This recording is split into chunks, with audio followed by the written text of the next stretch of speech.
Okay, so we've gotten through creation, and as we'll see in the flood story, the creation story was clearly two different stories from two different perspectives in two different sets of processes, which we saw was the parallel was chaos to order, a God with plans, not a matter of capriciousness, not a matter of rival factions in the creators, and but clearly just two different perspectives of how people came to be, with the one being the Adam being like God in the gender plural and in the plural singular all at the same time, and with the capacity to create, as opposed to the second creation story, which was God was a knowing creature, knowing choice, knowing Tov and Ra, and God was still a creator. But in one, God was much more a creator by word, and in two, God was a creator by deed. The vision of what was chaos, what was order, clearly two different perspectives. The flood story, of course, has those two different perspectives, but they're a much more subtle kind of perspective, as we'll see.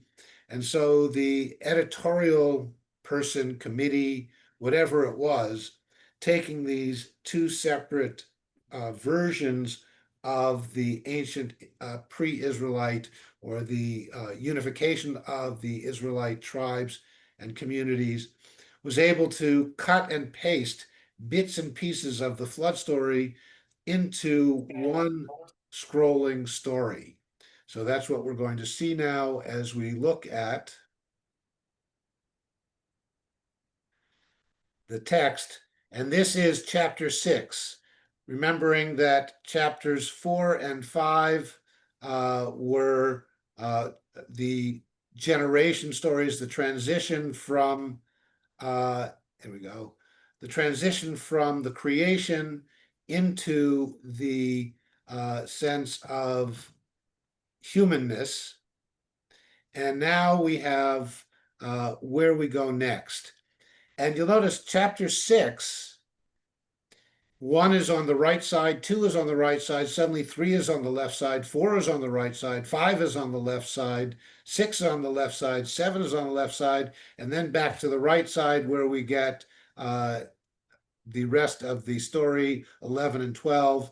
8 and 9 and 10 actually will be in another time next week. So the story is sort of patched together. But if we read it in what may have been the original or some form of the original by reading just the left side 3, 5, 6, 7, and then reading the right side 1, 2, 4, 11, 12, we get a very different picture of what that perspective was, and we can see the different perspective.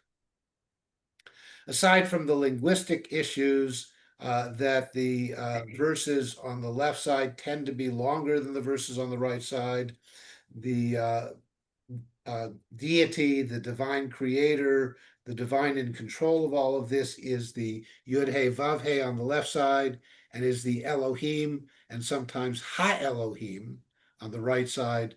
That helps to make the difference. But if you just read, my spirit will not strive, will not judge. The word in Hebrew, Yadin, comes both those roots in the Adam forever. Recall that in the Y story, which included the Garden of Eden, in addition to the tree of Tov and Ra, there was also the tree of life. And the human, the Adam, that was created in the Y story was created with some potential for immortality. And that is the other aspect of the divine that is emulated in the creation. The creator is immortal. The creation had a potential to be immortal, and it would seem that the immortality would have been actuated through eating from that Eitz Chaim, which they didn't do according to the story. They got kicked out before they could eat from it, and the creator's decision was that they would never have an opportunity to. But if you recall the various ages, they were long-lived, in much more delineated in the EP story than in the Y story. But there's the same number of generations from creation in Y to the flood as there is from the EP creation to the flood. And the EP tells us how long that was, which is close to 10,000 years. And therefore, the Y Adams would also have had that potential for immortality. And recall that while in the EP story, the Adam was created in the image by divine fiat, by word, created in the image of the deity of the creator, being both Zachar and Nekeva, being both plural and singular at the same time. In the Y story, the creation was not, the Adam was not created by word, but was created by gathering together a lump of clay and then the breathing of the divine spirit into that lump of clay. So the animation of a statue. Therefore, it makes sense that the Y would say, I'm not going to keep my breath of life in that lump of clay forever anymore. And we get one of the few times in Y where we get a very clear statement of time frame. And we're told that from now on, that Adam will never live longer than 120 years.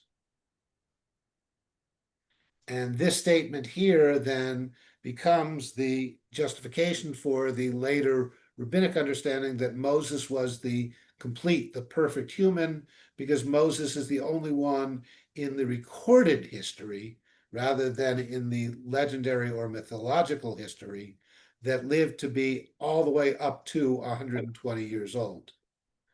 Of course, there's still a problem with that because Aaron was older, and Aaron died in that same year that Moses died.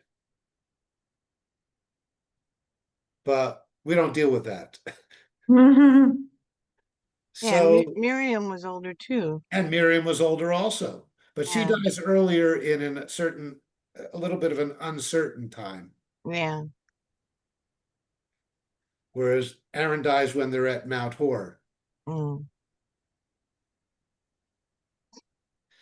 But in any case, what we do deal with is here the statement that humans now will no longer live more than 120 years.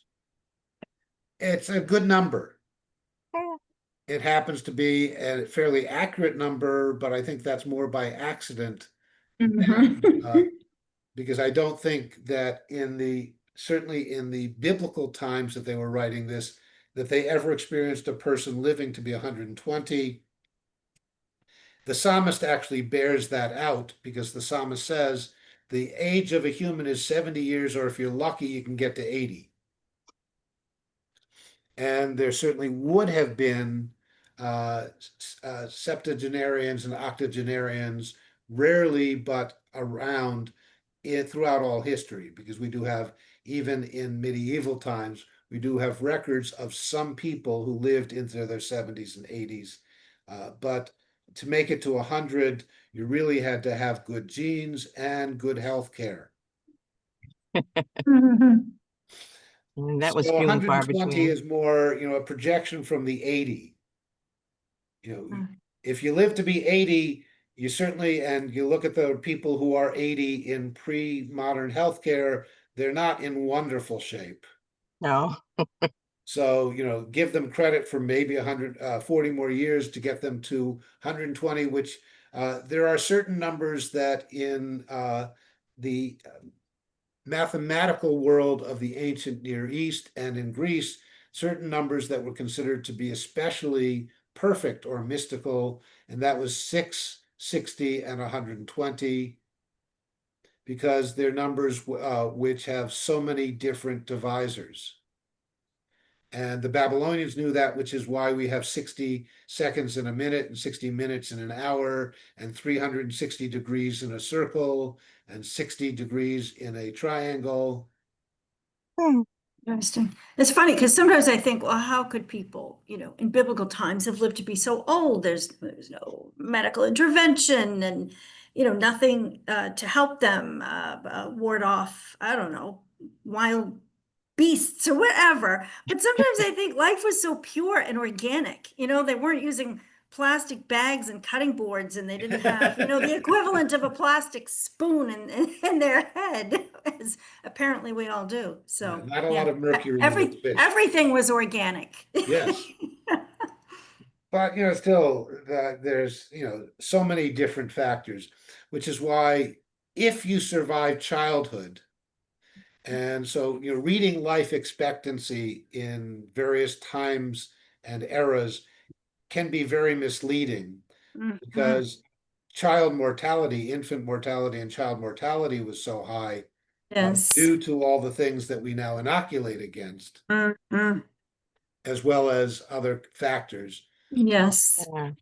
So, when you look at life expectancy, you have to look at life expectancy at different ages.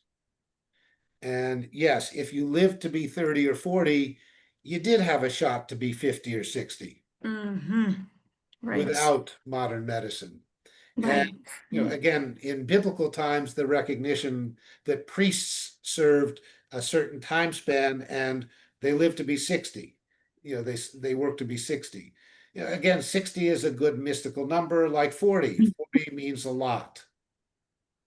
So 120 probably, I would guess, was chosen more because of it's a big enough number that we really never expect anybody to get there, but we can aspire to it, as opposed to you're only going to live 900 years. Well, no, nobody in their 60s expects to live to be 900 years old. Whereas people in the 60s, hope to get to 70 or 80, and they could always say, somewhere along the line, God says one of us might make it, or we could in the future, in the more God supported time, go to be 120. So 120 here is stated. And so the statement of mortality would make sense in the Y story.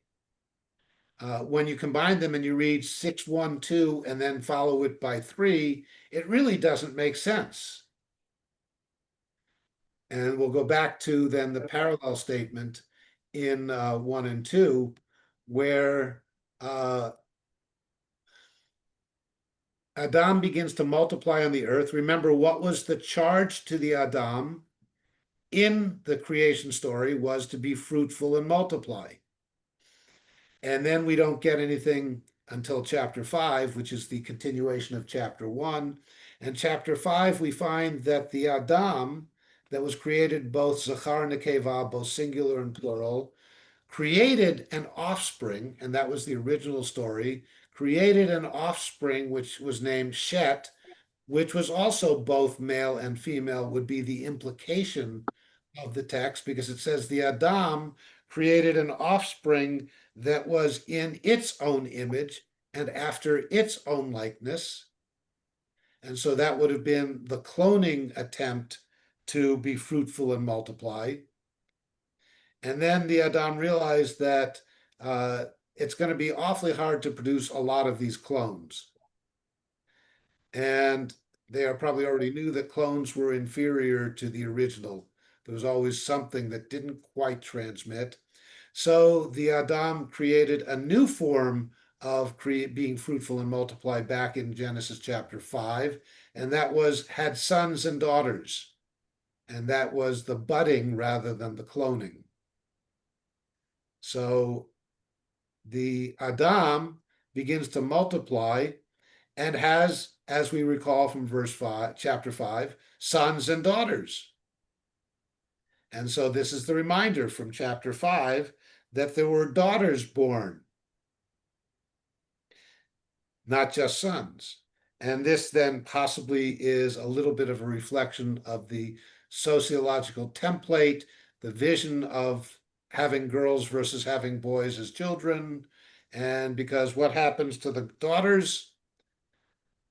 They get, in verse 2, seduced by the offspring of the Elohim, the sons of the Elohim.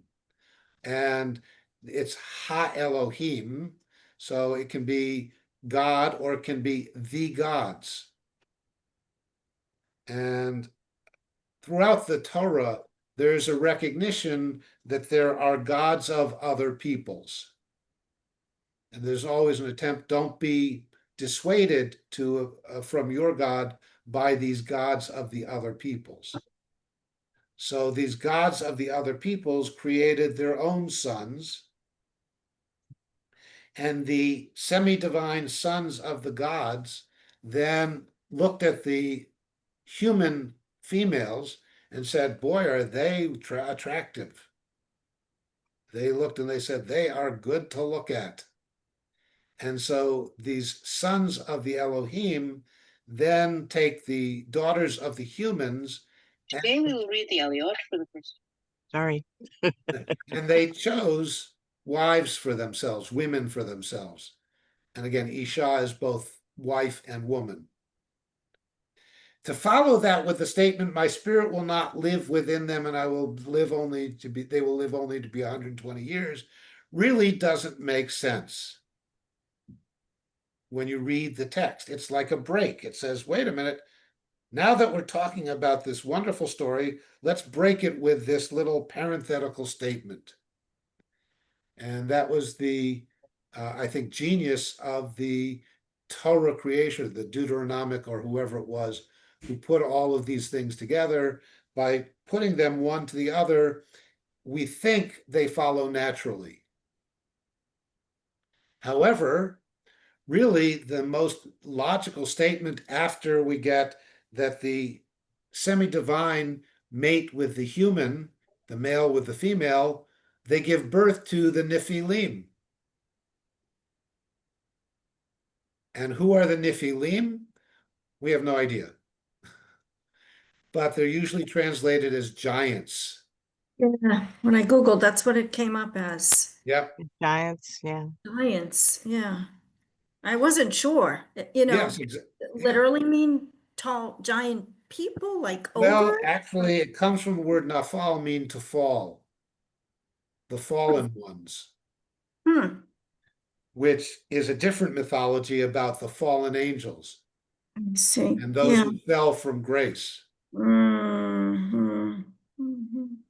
So we don't know what the Nephilim were in the biblical author, especially in the EP author's vision, except that verse 4 tells us who they were. And it says, they were the mighty men, the Giburim, from of old, the men of great renown. In other words, the ancient heroes of mythology, the Achilles and the Hercules. Hmm. And notice these guys are all mating, offspring of mating between semi-divine and human. And there were certainly, not just in the Greek mythologies, but in the ancient Near Eastern mythologies, there were the ancient heroes. And the ancient heroes were more than human. So the Nephilim were on the earth day, and also afterward that the sons of the E came to the daughters of the Adam, and they created offspring from them, and they created the mighty men of yore, the ancient heroes. So the Nephilim would have been perhaps Goliath might have been one of the Nephilim. Mm. Again, from the standpoint of the biblical author, the Nephilim aren't around anymore. However, there are possibly rare occurrences, as there would have been then rare occurrences of people living to be 80. There would have been rare occurrences that people towered over their neighbors. once in a while you had a basketball center born to a human couple. Where did this 6'11" guy come from? Oh, somewhere in his ancestry, one of his ancestors was a Nephilim. Right, a recessive gene. So yes, they would have had some very tall people who they probably either persecuted or venerated. Mhm.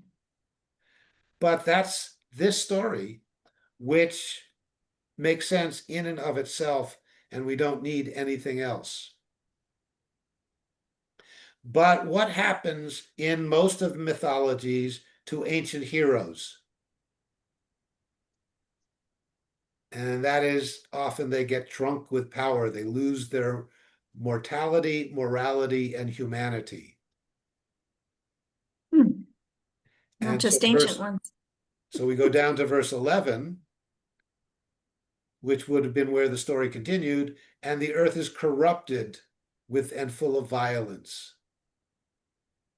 And indeed, that would have been the experience. What happens when one tribe over encroaches on the territory of another tribe? They go to war. And we're pretty much told in the EP story, humans were not created for violence, but humans created violence. And yes, it is interesting that the Hebrew word for violence here, the problem that the earth had was Hamas. And the earth is now, notice it's not humans, the earth is corrupted. There's violence all around. And God looks and sees all the corruption that's happening from all of these semi-divine and semi-divine offspring. So not a good state of affairs. Meanwhile, on the other side, verses 5, 6, and 7, God sees that there is a multiplication of ra, of bad, of whatever the opposite of tov is, as the Adam multiplied in the earth. And every inclination of their thoughts of their heart is for ra every day. Again, how we translate ra, is there inclination to do wrong things, or is there inclination to refrain from doing right things? Again, using our tov and ra as being the inclination to complete the task and the inclination to procrastinate. So God says humans are procrastinators by nature. Or even worse, humans are bad people by nature. There's a tendency, an inclination within our hearts to take advantage. And remember back to chapter 2 and chapter 3, when the humans were naked, but that is unbounded, unashamed, unwilling to corrupt the flesh of another, unwilling to take advantage of the flesh of another, and they learn how to take advantage. They learn how to transgress boundaries. And once they learn how to take advantage for one's own sake, what is the natural inclination of people? To take advantage. A dirty snake. Well, the snake simply opened our eyes to the opportunity to take advantage. I know, but The snake did not make us take advantage. Snake said, you have a choice. You can take care of people or you can take advantage of people. And God says, well, look at that. They have a choice and they like the choice of taking advantage rather than taking care. Which again is a statement of society at the time the story is written, probably more than the actual statement of what was happening at the time that the story is purported to be happening. And it's gotten worse and worse ever since. Yeah, well, we still have, God says, and God says, Same I'm going boat. to wipe them all out and start all over again. Except, what does God start all over again? With humans.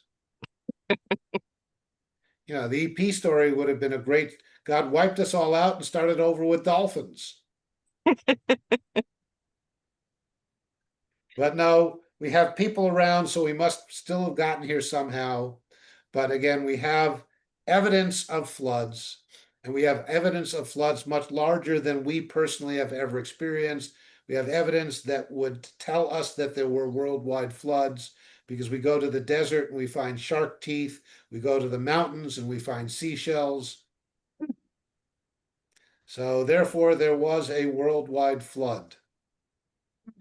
And in 7, Rabbi Sam, I mean, this was, to me, it was like when God says, I repent and regret that I made them. It's pretty sad. Yes, well, the Hebrew word is both repent and regret. The Hebrew word is the same that we're doing for these 7 weeks from Tisha B'Av to Rosh Hashanah, nachamu, yinachem. So it's repentance, but there's also a certain amount in repentance, then there is a certain amount of regret for what you did that you are repenting from.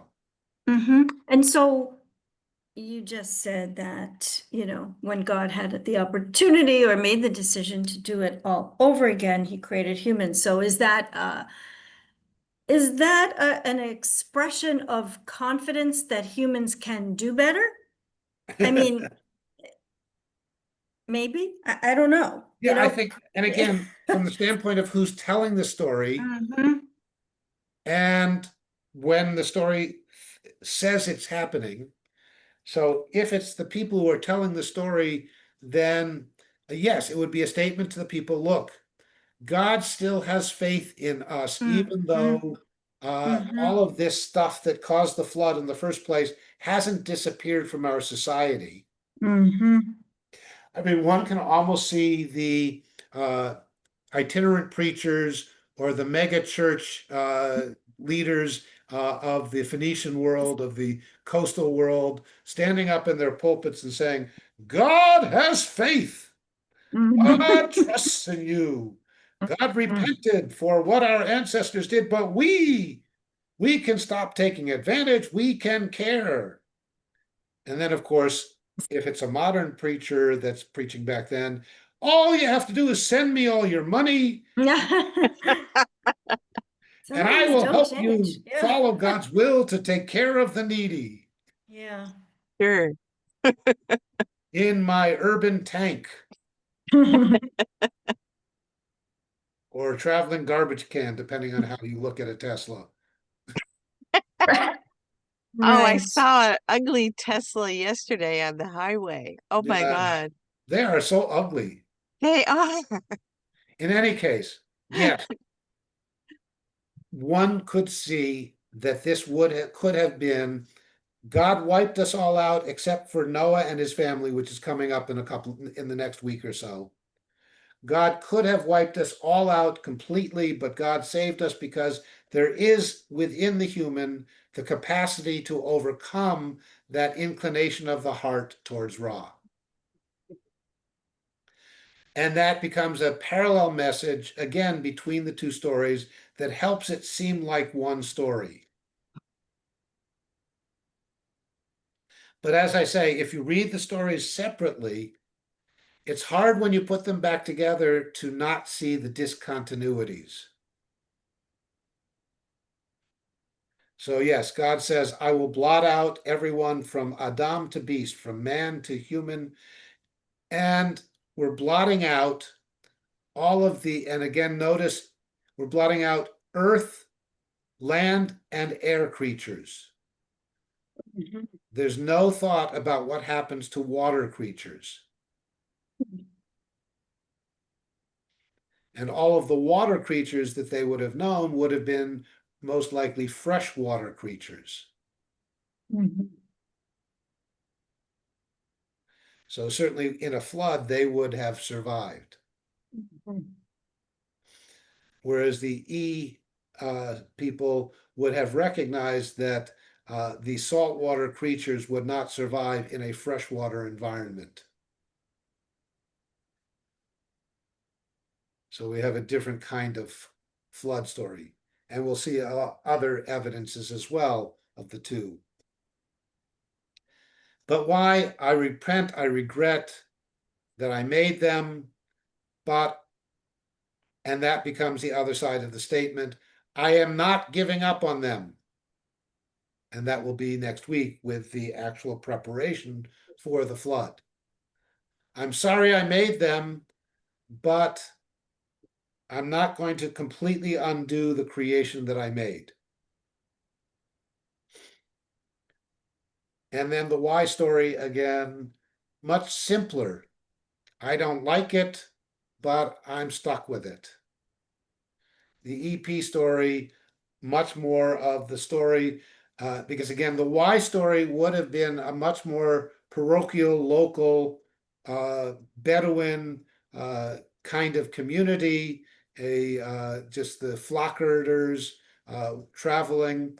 Whereas the EP story, they're the ones who are much more on the more global trade routes. So they would more know the story. All of them knew the story once they come back from Babylonia because they all share the combined Babylonian experience. But this is well before that, most likely. These original stories would have been when they were in fact disparate tribes or peoples or family groups or whatever. And the coastal people would have had much more contact with the various stories of the other cultures. So the coastal people, the EP, would have known the stories of the Nephilim and the stories of the great heroes of yore and all of the men of renown and all the other different stories, and would have had the stories of the semi-divine birthing with the divine and the human. So the two stories really make, I think, more sense in their separate versions.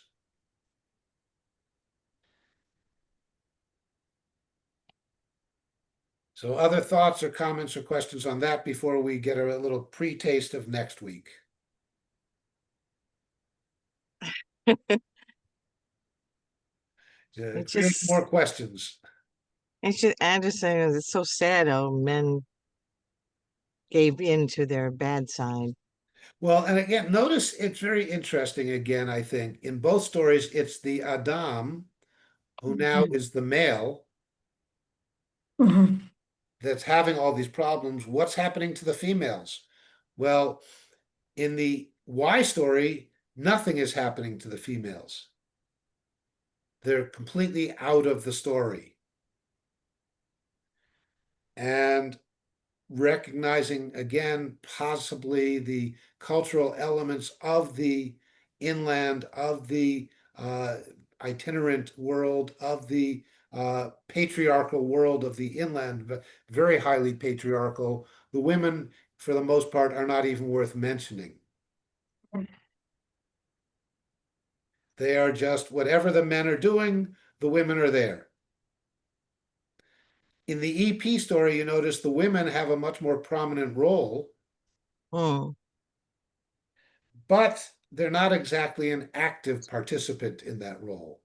Mm.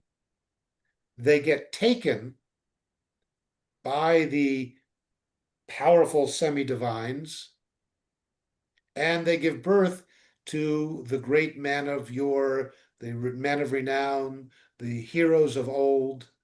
And again, in all of those stories, for the most part, the heroes of old are male. Yeah.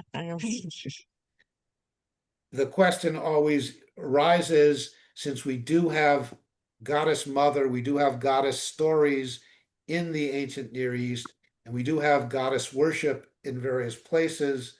What happened to that? And the cynic is that it was absorbed into the patriarchal, male-dominated story of the male god. But where the goddess would have been more available, we do get little elements of the goddess story. And that comes out in various kinds of mythologies. So next week, Yep. yeah.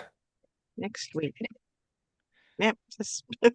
But the idea that women actually do have some independent role, even not necessarily highly active, would be more likely in the slightly less patriarchal, more egalitarian society of the coastal community. Hmm.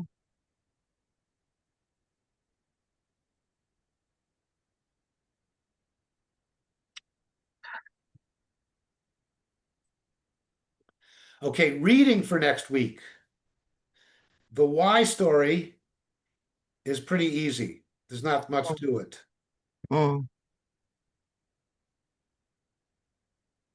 And notice verse 8, which we skipped because in the preparation for the flood, is a statement of Noah. Verses 9 and 10 in the EP story is also a statement of Noah. But back in the story here, after 9 and 10, we still had 11 and 12. And so it may have even been that the original story could have been the story of these particular problems that arose in the EP world. Mm. And Noah came after,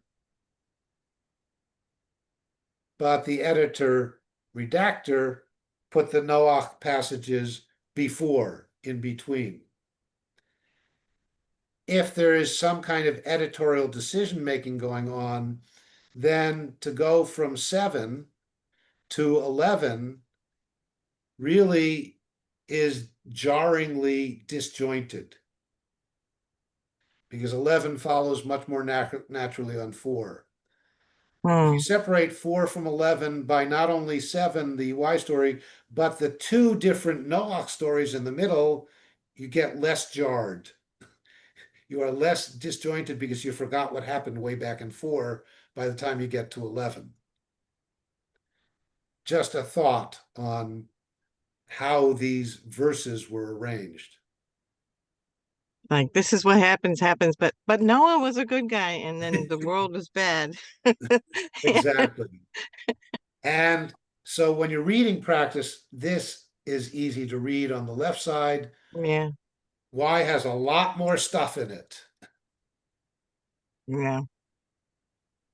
Rather, Y is easy to read. EP has a lot more stuff in it. The reason for that is, we'll see when we look at next week, the relationship of Noah to the ark. In the Y story, Noah's relationship to the ark is very simple. In the EP story, Noah's relationship to the ark is very complicated. So in the Y story, we had the bad things happen. Humans are bad, but Noah's good. And then we get more Noah story that we'll look at next week. However, so that we don't think it's one continuous story from 6:8 to 7:1, we're going to take all this EP stuff, 6, 9, 10, 11, 12 from last week, and 13 through 22, and we're going to put it in between verse 8 and chapter 7. And then you don't realize that the immediate following to verse 8 is chapter 7. Mm-hmm.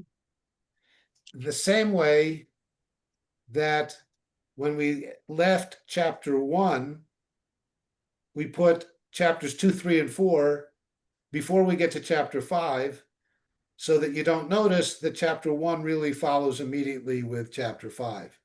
If the editor had done it a different way, if he had put 2, 3, and 4 as the first creation story, and then chapter 1 is the second creation story, followed by chapter 5, we've said, wait a minute, these make sense.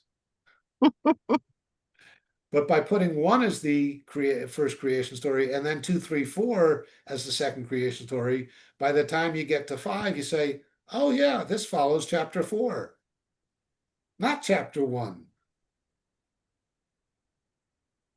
So the same thing now with the flood story. By reading all of chapter 6 with its little cut and pastings, then chapter 7, we say, oh yeah, of course, chapter 7 follows on chapter 6. But when we tear it apart, as we will do next week, and look at them, we'll say, wait a minute. Chapter 6, with its little bits, and 7 is one whole story from a vantage point of the inland wandering community. Chapter 6, with what's left, and all of the rest of 11 through 22, is a different story and only would make sense to a coastal people. So we'll talk about that next week. Okay. Oh, well,